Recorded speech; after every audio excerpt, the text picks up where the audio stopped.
Hello everyone. तो पिछले बार में हमने देखा था कि कैसे यांग काई के जबरदस्त स्ट्राइक से वो टर्टल मॉन्स्टर इतना ज्यादा घायल हो जाता है कि उसे अपनी शील्ड के अंदर छुपना पड़ रहा था। वहीं इस जबरदस्त अटैक के बाद यांग काई भी अनकॉन्शियस होकर नीचे गिर जाता है, जिसे संभालते हुए सीनियर सिस्टर सुयान तीनों सेक्ट के डिसाइपल से रिक्वेस्ट करती है कि वो अपनी योगदान की हेल्प से उस बीस्ट को जान से मार दे, क्योंकि अब इससे अच्छा मौका उन्हें नहीं मिलेगा। तो वो सभी लोग अपनी पूरी ताकत से फाइट करके उस बीस्ट को फाइनली हरा देते हैं। इस बीच यांग काई पर नियोंग एक जबरदस्त हमला करके जान से मारने वाला था, पर अर्थ डीमन के रहते वो ऐसा नहीं कर पाता और अपनी जान से हाथ धो बैठता है। यहाँ उस बीस्ट को मारने का सारा क्रेडिट सभी लोग यांग काई को दे रहे थे, क्योंकि अगर वो एक जबरदस्त स्ट्राइक ना करता तो वो बीस्ट इतना कमजोर नहीं पड़ता। इसीलिए वो सभी लोग ये डिसाइड करते हैं कि उस बीस्ट का पावरफुल कोर यांग काई को दिया जाए। पर जैसे ही वो सभी उस बीस्ट के कोर को हमारे यांग काई को हैंडओवर करने वाले थे, उन सभी ने अलग अलग जितने भी बीस्ट को मारा था उन सभी के कोर आसमान में इकट्ठा होना शुरू हो जाते हैं। इस पार्ट की स्टार्टिंग में दिखाते हैं कि वो सारे के सारे बीस्ट कोर आसमान में इकट्ठा होकर एक सर्कल की फॉर्म में अपीयर हो जाते हैं और फिर धीरे धीरे उस बड़े वाले कोर के साथ मर्ज होकर एक बड़ा सा जाइंट ब्लू कोर में कन्वर्ट हो जाते हैं, जो कि धीरे धीरे अपने साइज को और भी ज्यादा बड़ा बना लेता है और उसमें से बहुत ज्यादा तेज एनर्जी रिलीज हो रही थी। वो देखने भर से ही काफी ज्यादा खतरनाक लग रहा था। अर्थ डीमन यांग काई को समझाते हुए कहता है कि इसे बीस्ट क्लाउड फॉर्मेशन कहते हैं। वो काफी ज्यादा डर चुका था। इस कोर को देखने के बाद वो यांग काई से कहता है कि यंग मास्टर जल्दी से इस जगह से भागिए। यांग काई अपने सबऑर्डिनेट्स को कहता है कि यहाँ पर खतरा है, इसलिए हमें पीछे हटना होगा। किसी सेफ प्लेस पर जाकर हमें इस जगह की निगरानी करनी होगी। उसकी बातें सुनने के बाद सभी लोग काफी ज्यादा पीछे हट जाते हैं और देखते ही देखते उस कोर का दायरा बढ़ने लग जाता है। जो बीस्ट मर चुका था उस पर जोर जोर से थंडर बरसने लगते हैं और इसकी आवाज इतनी ज्यादा शार्प थी कि वहाँ मौजूद सभी कल्टीवेटर को खड़े होने में भी बहुत ज्यादा प्रॉब्लम हो रही थी। ऐसा लग रहा था जैसे कि वो इस शोर को बर्दाश्त नहीं कर पा रहे। उस जबरदस्त थंडर ट्रिब्यूलेशन की वजह से उस बीस्ट की लाश वहाँ से गायब हो जाती है, यानी कि लाइट की वजह से जलकर भस्म हो जाती है। यहाँ अर्थ डीमन यांग काई से कहता है कि इस लाइटिंग स्ट्राइक को 9 लाइटनिंग ट्रिब्यूलेशन कहते हैं। इसके अंदर जो भी आता है वो एक ही झटके में मारा जाता है, चाहे उसकी कल्टीवेशन कितनी ही हाई क्यों ना हो। वो इस ट्रिब्यूलेशन को कभी सरवाइव नहीं कर सकता। जिस किसी ने भी सही जजमेंट के साथ इस जगह को नहीं छोड़ा वो पक्का इस ट्रू इनहेरिटेंस को हासिल नहीं कर सकता। ये बोलने के बाद अर्थ डीमन वहाँ से गायब हो जाता है। यहाँ फैंग जीकी को दिखाते हैं। वो यांग काई से कहता है कि अच्छा हुआ ब्रदर यांग काई, आपने हम सभी को इन्फॉर्म कर दिया, वरना तो इस ट्रिब्यूलेशन के नीचे आकर हम सभी का कचुम्बर बन गया होता। फैंग जीकी बातों बातों में बता देता है सभी को कि यांग काई को लगता है इस जगह की कुछ ज्यादा ही नॉलेज है। यांग काई को पता था कि इससे वो सभी का अटेंशन खींच लेगा, इसलिए बात घुमाते हुए कहता है कि नहीं, वो बस मुझे ऐसा एहसास हुआ कि पक्का कोई खतरा आने वाला है, इसलिए मैंने सबको पहले ही सावधान कर दिया। इसके अलावा मुझे इस जगह के बारे में उतना ही पता है जितना आप लोगों को। यहाँ यांग काई चुपचाप कल्टीवेशन करते हुए कहता है कि मुझे लगता है कि आप सभी को भी थोड़ी देर के लिए कल्टीवेट करके रिकवर हो जाना चाहिए। जैसे ही ये फॉर्मेशन अपने सीक्रेट्स को रिवील करेगा तो हमें प्लान बनाने के लिए काफी अच्छा टाइम मिल जाएगा। यांग काई की इस बात से तो फैंग जीकी का शक और ज्यादा बढ़ जाता है कि यांग काई को इस जगह के बारे में काफी ज्यादा डीप नॉलेज है। दूसरी तरफ हमें उस बीस्ट कोर को दिखाते हैं जो कि धीरे धीरे बड़ा होते हुए टुकड़ों में टूटकर बिखर जाता है। उसने अपना काम अच्छे से कर दिया था। जैसे ही वो टूटकर बिखरता है धीरे धीरे वो फॉर्मेशन यांग एनर्जी में कन्वर्ट होने लग जाती है और ये एनर्जी वहाँ से पूरी तरह से वैनिश हो चुकी थी और फिर अचानक से वहाँ पर एक स्काई सिटी अपीयर हो जाता है जिसमें मल्टीपल सीढ़ियाँ थी। उस स्काई सिटी को देखकर बच्चे हैरान हो ही रहे थे कि तभी वहाँ पर वो ड्रैगन और फ्यूनिक्स सील भी अपीयर हो जाता है, जो इस बात का सबूत था कि इस इनहेरिटेंस केव के जो भी सीक्रेट ट्रेजर्स मौजूद थे वो इसी जगह पर मौजूद हैं। उस जगह को देखकर सभी लोग काफी ज्यादा हैरान हो रहे थे। तभी ब्लडी बैटल गैंग का एक डिसाइपल आगे आते हुए उस फॉर्मेशन के अंदर एंटर होने वाला था, पर उसके हाथ अंदर डालती उसका हाथ काफी बुरी तरीके से जलने लग जाता है। अब तक अर्थ डीमन भी अपीयर हो चुका था। यहाँ यांग काई अर्थ डीमन से कहता है कि क्या ये वही इनहेरिटेंस है जिसके बारे में तुमने मेंशन किया था। अर्थ डीमन कहता है कि जी यंग मास्टर, ये वही ट्रू इनहेरिटेंस है जिसके लास्ट में 10,000 सीढ़ियाँ हैं और टॉप पर जाने के बाद ही आपको वो हासिल होगा। इस बात को सुनने के बाद यांग काई काफी ज्यादा सीरियस होते हुए कहता है कि तीनों सेट के डिसाइपल्स एक ही इनहेरिटेंस को हासिल करने की कोशिश करेंगे, क्या इसकी वजह से कॉन्फ्लिक्ट क्रिएट नहीं होगा। अर्थ डीमन कहता है कि मास्टर, ये जो स्टेप्स आपको नजर आ रहे हैं ये अपने आप में ही काफी बड़ा टेस्ट है। इन स्टेयर्स में यिन और यांग दोनों तरीके के एट्रीब्यूट्स मौजूद हैं। जिनके पास इसके मैचिंग की कल्टीवेशन टेक्निक है उन्हें तो काफी ज्यादा प्रॉफिट होने वाला है। वो सीढ़ियों में जितना ज्यादा ऊपर जाते जाएंगे वो उतनी एनर्जी खींच पाएंगे, वो भी अपनी बॉडी में मौजूद कल्टीवेशन एनर्जी लेवल के हिसाब से। इसे मैं आपको ऐसे समझाती हूँ जैसे कि आप लोग एक बाल्टी पानी उठाने की काबिलियत रखते हैं। आपको नदी में डुबो दिया जाता है और आप उस नदी से सिर्फ एक ही बाल्टी पानी उठाकर बाहर निकल सकते हैं। जितना ज्यादा आप उठा पाएंगे उतना ज्यादा बाल्टी पानी आपको मिलता जाएगा। तो हर स्टेप में यिन और यांग एनर्जी मौजूद है, तो जितनी ज्यादा कल्टीवेटर्स के पास पावर होगी वो उतनी ज्यादा एनर्जी खींचकर कलेक्ट कर पाएगा। पर ऐसा करते हुए वो थोड़ा थोड़ा थकता भी जाएगा। इधर अर्थ डीमन यांग काई को समझा रहा था, उधर दूसरी तरफ लिंग शाओ पवेलियन का एक डिसाइपल तेजी से अंदर घुस जाता है जिसके पास येन पावर थी। वो तेजी से ना जानते समझते में ही स्टेयर से काफी ज्यादा एनर्जी कलेक्ट करने लगता है, जिससे 4-5 सीढ़ियों के बाद वो काफी ज्यादा थक गया था और फिर देखते ही देखते वो वहाँ से टेलीपोर्ट होकर कहीं और ही पहुँच जाता है, जिसके बारे में अर्थ डीमन से पूछने पर वो बताता है कि ये सीढ़ियाँ आपको कहीं भी टेलीपोर्ट कर सकती है। अगर आपकी किस्मत अच्छी रही तो आप काफी कम डिफरेंस पर पहुंचेंगे और जल्दी 10,000 सीढ़ियां क्रॉस कर लेंगे। इस तरह से किसी को भी किसी का लोकेशन नहीं मिलेगा, क्योंकि ये स्टेयर्स बंदों को टेलीपोर्ट करके अलग अलग लेवल पर ट्रांसफर कर देगी और ये सभी की कल्टीवेशन पर डिपेंड होता है कि उन्हें कहां पर पटका जाएगा।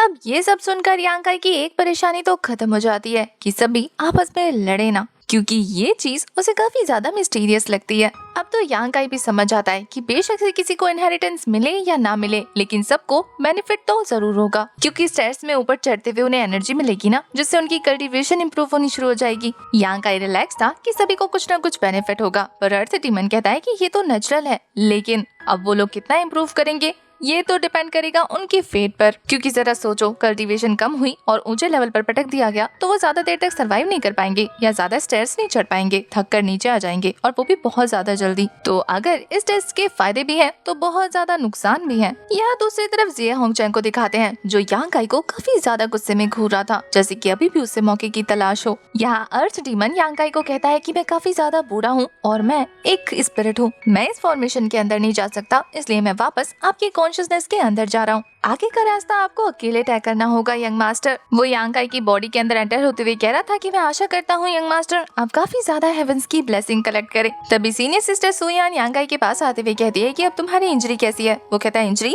मैं तो काफी ज्यादा ठीक हूँ। वो उल्टा सीनियर सिस्टर सुयान से कहता है कि आप कैसी हैं? आप तो काफी ज्यादा थक गई थी ना, आपको तो रेस्ट करने का मौका भी नहीं मिला। वो कहती है कि ठीक है, हम दोनों साथ में चलते हैं, एक दूसरे को आराम करने का मौका भी देंगे। पर तभी फेंग ज़ी आकर यांग काई के कंधे पे हाथ रखते हुए कहता है कि सीनियर सिस्टर सुयान आपको फिक्र करने की कोई जरूरत नहीं है, मैं चलता हूँ ना यांग काई के साथ, मैं इसका पूरा ख्याल रखूंगा। यांग काई से इतना ज्यादा चिपकने के पीछे भी फेंग ज़ी के पास एक मोटिव है और वो ये कि वो यांग काई की हरकतों से भाप गया है कि उसे इस केव के बारे में काफी ज्यादा नॉलेज मौजूद है, इसलिए वो उसे किसी मुसीबत में नहीं पड़ने देगा। अगर वो यांग काई के साथ गया तो सेफली काफी दूर तक ट्रैवल कर सकता है। अब ये देखकर कि यांग काई के साथ फेंग ज़ी जा रहा है, सीनियर सिस्टर सुयान ज्यादा फोर्स नहीं करती, पर ये था कि यांग काई के बिना जाने पर उनका चेहरा लटक गया था। वो कहती है कि ठीक है, मैं पहले निकलती हूँ, तुम सभी लोग अपना ध्यान रखना और आराम से आगे बढ़ना। ये बोलने के बाद वो पहले चली जाती हैं। होमई को तो यांग काई की फिक्र हो रही थी कि फेंग ज़ी अच्छा बंदा नहीं है, यांग काई के साथ इतना चिपक रहा है, पक्का इसका कोई मोटिव है, हमें यांग काई के साथ चलना चाहिए। पर ज़ाओ में कहती है कि कोई जरूरत नहीं है,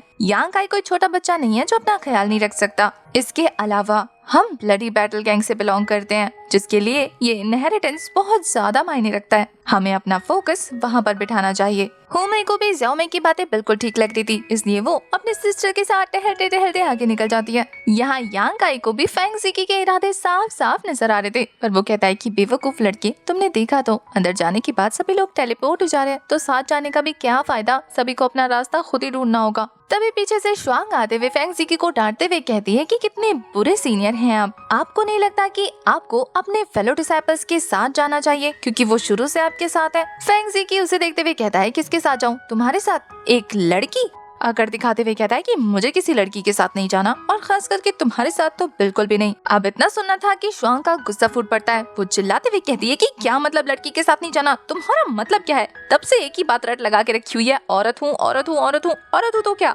आखिर एक लड़की के साथ जाने में प्रॉब्लम ही क्या है? वो तो चिढ़ते हुए कहता है कि वो कमजोर होती है और यूजलेस होती है, मुझे अपने साथ एक बर्डन लेकर नहीं जाना जिसे मैं प्रोटेक्ट करता फिरूं। लगता है श्वांग हमारे फेंग ज़ी को पसंद करती है, इसलिए वो उसकी बातों से इतना ज्यादा चिढ़ जाती है कि अपना गुस्सा कंट्रोल नहीं कर पाती और एक झटक के रसीद देती है उसके गाल पे जोरदार तमाचा। किसी को भी इस थप्पड़ की उम्मीद नहीं थी जो फेंग जिकी के गालों पर पड़कर उसके गालों को लाल कर चुका था। इसके बाद तो वो तेवर दिखाते हुए आगे निकल जाती है, लेकिन अभी उसका गुस्सा शांत नहीं हुआ था। वो वापस आती है, गुस्से में फेंग जिकी को घूरती है। बेचारा तो डरने लग जाता है। बिना सोचे समझे वो एक और थप्पड़ जोरदार उसके दूसरे गाल पर मार देती है। इस दूसरे हमले के लिए तो वो फिर से तैयार नहीं था। अब पूरी तरह से अपना गुस्सा निकालने के बाद वो कहती है कि अब अच्छा लग रहा है, अब मुझे कोई प्रॉब्लम नहीं है, बोलकर आगे निकल जाती है। उसके जाने के बाद फेंग जिकी को 2 थप्पड़ खाकर इतना ज्यादा गुस्सा आ रहा था कि गुस्से में वो भी उसके पीछे पीछे निकल जाता है। उन दोनों की ये नोक-झोंक देखकर यांग काई को समझ नहीं आता कि उन्हें उनका साथ देना चाहिए या अलग जाना चाहिए। वो कहता है कि छोड़ो, इनका अपना मसला है।